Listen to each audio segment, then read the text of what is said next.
Right then, welcome to 2021. My wife has bought me some fantastic new books. Leon, Happy Fast Food, absolutely brilliant. It's broken down into breads and buns, salads on the hob, grilled and baked, sides, sauces and rubs, sweets and shakes. What the cupboards you need, the essential ingredients. This is really useful. It's so diverse in terms of culture.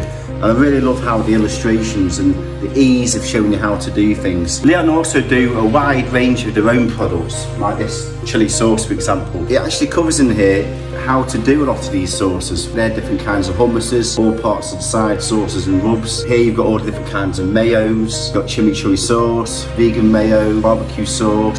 As Leon's Happy Fast Foods. Really hope you enjoy the show. Please do subscribe. Lots of love and passion going into this show. And you can also check out other book reviews as part of my playlist. Enjoy!